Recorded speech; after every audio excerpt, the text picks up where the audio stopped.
Slimehouse TV, we're just here at Celluloid Screams in Sheffield 2018 with Henry and Andre. We just watched Wolfmans Got Nards, really enjoyed the documentary. We talk about a lot of filmmaking on this show, so I said I'm not going to bore you with the usual questions that you get every single time about Monster Squad and stuff. But as a filmmaker, I just wanted to ask you first of all, you were saying that before you got the Fred Dekker interview, you could have ended it there, right, or you could have had a ton more interviews after that. Right. How do you get to a point when you're like, right, this is it, it's done? Well, to be particular, with the Fred Dekker interview, I don't think we could have ended it there. Andre, I don't know how you feel, but our doc needed the Fred Dekker interview.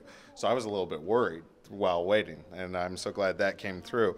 If your question process-wise is wondering how do you know when the movie's done, we're in the festival circuit. We've changed the edit a couple times. I recolored the film for Beyond Fest, and there's going to be some edits that are made before it goes out to distribution.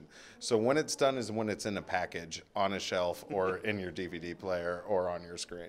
So you're still tinkering with it now? Yes. Still tinkering, but yeah, I get the question, because that's really kind of the weird spot, right? Is when do you know something is done? And with a documentary, I think it's almost harder than maybe with narrative, because you're like, oh, we can get one more interview, or let's go back to that B-roll, or let's add this, or let's add this segment, and it just keeps growing and growing and growing. And I think it shows a little bit of discipline when it's your thing and you can go, it's done. Like, we're putting it to bed, but that's also the hardest thing to do. I had to do a little of that with you. You had to do a lot of that with me, and then there was some kind of reciprocity, with other stuff too. But I think this process is sort of maybe an example of exactly how to do it, because we put ourselves in a time frame, and then we went over that, of course, a little bit. Yeah. But it didn't get wild. It didn't get crazy. We had a really good outline of what we knew we wanted to work from the beginning, and we just tried to fill in those gaps. And then it just kind of went on its own and started telling its own story. But yeah, you could tinker with it forever. I think our ongoing tinkering is just technical, not creative. But Henry just certainly nailed, kind of the spirit, and the storytelling aspect of what we have in this movie is all Henry right there, of him sitting in a dark room for, weeks and weeks and weeks. Or the back of a van. Plus be the guy in the back of a van while we're shooting this whole thing over the year, and being the guy with his eye, looking at the camera, absorbing everything that's going on, and then figuring out how to tell that story. So it's no small accomplishment, because that thing is jam-packed. One of the things that really helped with the edit, let's talk about process a little bit. We shot multi-cameras, over 50 terabytes of footage. I had a friend that wrapped a documentary that year, spent 4 to 5 years working on that doc, and that was 30 terabytes of footage. So that goes to show you how much we shot within 1 year time. And we had multiple deadlines. There were 3 versions of this movie that was edited before we got our theatrical festival cut. One was a shorter version to help convince celebrities to take the interviews. And then Andre had worked with Fantastic Fest over at the Alamo to display a 30-minute sneak peek, which needed to be done within a week and a half time of when we were doing this 17-hour tour, 17 Alamo tour, so 17 days. So 17 days of footage needed to be AE'd, cut down, selects, put in, and also you're premiering this at Fantastic Fest, so it has to look glossy and represent how your final doc is gonna look. Because of that, and because Andre gave us that milestone to hit, it really helped the final editing process months later, because we knew what this doc was going to start looking at way before we officially hit post. Yeah, like I said, they put a lot of work into that part of some pretty massive requirements and milestones that, I kind of had in my mind that also got scheduled for us by other events and other people. So we were really, I don't want to say under the gun, but we had a chock-full schedule and some targets to hit over the time. And like I said, these guys just, it was like they were drinking from a fire hose for months and months and months, and that's what we get. We get a good movie when that happens. Well, everyone really enjoyed it. You had some really good like guests speaking on there, people that work in the industry and that kind of thing. One of them was my guy's uncle, Mike Hill. That's his nephew.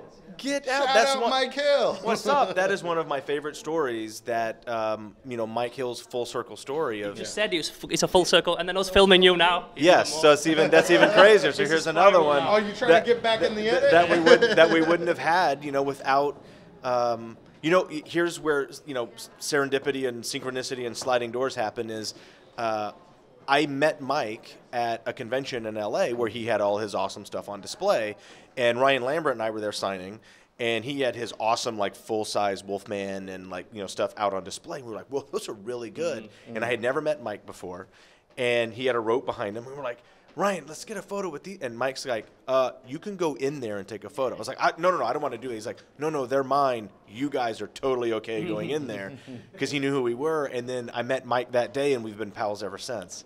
And I knew, because he told me his story years ago, and I was like, we've got to get Mike on this. And it was perfect timing because they had just wrapped on Shape of Water, and I was like, this is an incredible story. That's one of my favorite full circle stories in this doc, is to have Mike in it. Is that how you got a lot of the people to speak on it that work in the industry, in effects and directors and that kind of thing, that you got involved? Is it through them being fans of Monster Squad and you meeting them at conventions? For the most part, yeah. There's not too many people that are on camera in this documentary that don't have a connection to Monster Squad, or weren't affected by Monster Squad, or aren't giant fans of Monster Squad, even if they're a celebrity. You know, like one of my favorite things is Seth Green's interview. He mentions it a little bit, but Seth Green screen tested for Monster Squad and was almost cast as one of the squad members, but didn't get the role. But it was one of the things that, you know, kind of pushed him and his family to finally move from where they're from in Philadelphia to be in LA full time, and now he's Seth Green.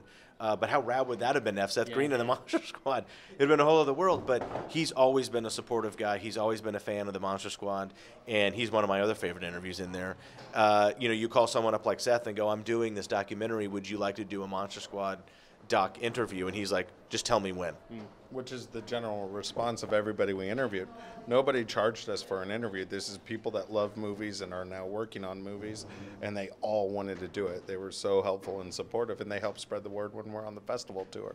Yeah, and I think a lot of those, you know, because they go back to that time. You know, they're fans of movies or fans of Monster Squad, but some of our celebrities are also those people in other movies that have a fan base and a following. So there's multiple connections to, you know, to try to tell that story. And all the effects guys that we interviewed were the original guys that were just young 20-somethings that made all the monsters for Monster Squad. And now they're the largest creature makers in the business, like Mike. And, you know, it's just and then they got to work together for, you know, years later on an award-winning movie that is amazing, and that's just kind of a neat connection. One of the things we're really proud of is if you look at everybody's interview from first to second to third act, when they're introduced, they tell a little something about themselves, and then that is paid off later on in the film. So each one is a story thread that connects with the journey of this movie as well. And just final question for yourself. With you being an actor, we always like to ask an actor question as well. We do all the interviews for HorrorCon UK, so we interview all the actors that come through, all the famous horror stars. And one question that we always ask them is, what makes a good director as an actor? What do you like to get from a director for you to give the best performance? You know, I think someone that is open to connecting with you or relating to you over something. You know, some directors are very clinical and very technical, and they don't work with actors very well. And then other directors are not as proficient, you know, technically, and they rely heavily and lean on their crew, like their DP and their gaffers and their producers, but they really connect with directors. I think those get great performances out of people. I think it's just finding those people that you connect with during the casting process or during the thought process of who you want to be in a role. I like those type of directors. I mean, like, I like any director that will cast me in anything. Of course. But, you know, that's the... with the budget. With the budget. But I think it's just, you know, kind of relating to someone that where you can click or connect and understand what they want, and then you can bring what you have and meld it into what they're looking for. And I think that's where it works the best. Wicked, man. Thank you very much. We really enjoyed the movie. I just want to say a massive thank you for coming, for being a huge part of our childhood, and myself and everyone else's. Monster Squad is the first time I ever actually wanted to be Rudy. It's the first time I ever actually remember I want to be that guy when I grow up. Very, yeah. There we go. At least that's right. We're cool. We're cool. Yeah. Just finally, when's the Blu-ray out? When can we get that? Soon. We are in the middle of kind of talking with distribution, you know, partners as we speak now. So those kind of conversations are going on. You never know how long that's going to take, but hopefully it's sooner than later, and we can get that Blu-ray and and the theatrical release and the streaming release and all of those releases out to you. And stay tuned to @thesquaddoc and follow us on social and follow your show, and we'll make sure we keep you updated. I already follow you. I'll be waiting for that release. And the VHS release. And the VHS. I'm a big VHS collector myself. I've got over 800 and a VHS player. Big up, bro. Love it. Nice one. We'll let you know. Nice one. Well, that's Slimehouse TV with Henry and Andre. Just watch Wolfman's Got Nards. Loved it, and we'll catch you soon in the next one. And Boom. keep watching Slimehouse. All fucking day. Nice one. Thanks very much, guys. Awesome. Thank you very much. As always, thank you so much for checking out the video. We hope you enjoyed it. If you did, please give it a like and subscribe to our channel. We're also on Facebook, Instagram and Twitter. And on top of all that, we recently set up a Patreon, so please check that out and find out how you can help us make Slimehouse bigger and better than ever. Don't forget to check out all the other cool stuff on our channel, and we'll catch you next time on Slimehouse TV.